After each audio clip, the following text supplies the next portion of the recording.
जिस तरीके से पीरागढ़ी चौक से हमारे जिला बाहरी दिल्ली के जन आशीर्वाद यात्रा शुरू हुई, वहाँ पे आपने देखा होगा कि किस तरीके से प्रत्येक गांव से, प्रत्येक कॉलोनी से किस भारी तादाद में लोग रोड पे खड़ा होकर उनका इतना भव्य स्वागत किया है।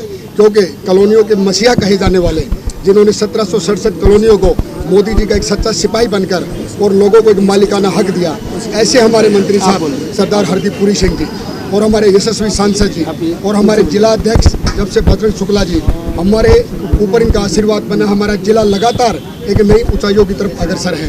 और ये जन आशीर्वाद यात्रा जो आज कॉलोनियों के अंदर से निकालने का मेन जो मकसद था, वो इसी बात को लेके था कि क्यों ना लोगों तक ये बात पहुंचाई जाए कि ये वही आपके सच्चे सिपाही हैं जो आपकी हक की लड़ाई के लिए लोकसभा के अंदर लड़े। जब संसद चल रहा था, जब विपक्षियों ने कैसे हंगामा किया, उसके बावजूद भी उन्होंने इनको मालिकाना हक दिलाने के लिए लड़ाई लड़ी और मालिकाना हक मिल के रहा।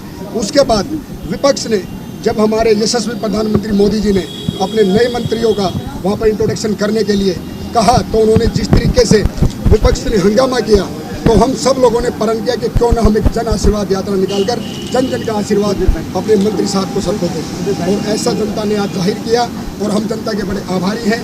जिला बाहरी दिल्ली के प्रत्येक कार्यकर्ता ने इस जन आशीर्वाद यात्रा में समर्थन किया और प्रत्येक कॉलोनी के जितने भी हमारे कार्यकर्ता, जितने भी निवासी हैं, उन्होंने तहे दिल से अपना आशीर्वाद दिया है।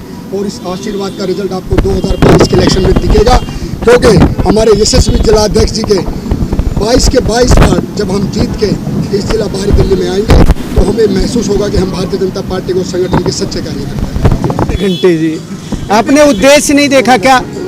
किस तरीके से लोग उमड़ के आ रहे हैं, किस तरीके से भारतीय जनता पार्टी का कार्यकर्ता सड़क पर आ रहा है। आज कितनी डिग्री टेम्परेचर ये मुझे नहीं पता, लेकिन पसीना नहीं सूख रहा।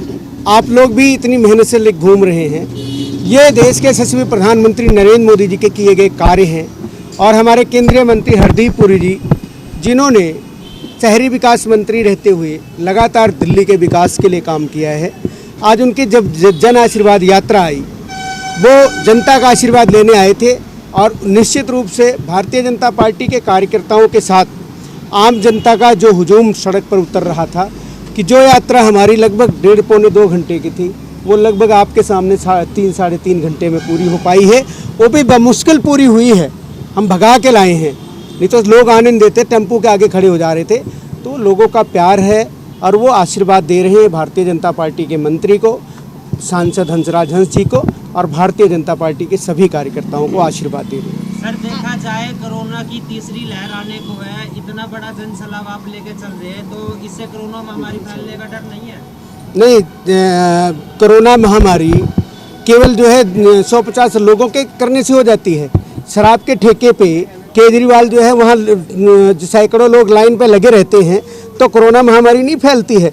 जो बाज़ार खोल दिए हैं, जिन बाज़ारों में जो है हज़ारों लोग घूम रहे हैं, तो वो उससे कोरोना नहीं फैलता है। ये तो बेकार की बातें हैं। ये लोगों का प्यार था। हमने बहुत सीमित संख्या में कार्यकर्ता बुलाए थे और हमने लोग भी बुलाए थे, लेकिन लोगों का प्यार है, नहीं रोकते मानते उनसे, और वो भी सब मास्क लगाकर आए थे। कोरोना का पूरा पालन किया गया है। कितनी विधानसभा से ऐसी है? 5 विधानसभा हमने कवर की है। 5 हमारी जो पहले नागलोई से पीरागढ़ी चौक से शुरू हुई, उसके बाद मुंडका आई, मुंडका बाद किराड़ी आई, किराड़ी के बाद सुल्तानपुरी और मंगोलपुरी में हमने विश्राम चौक पर उसका समापन किया।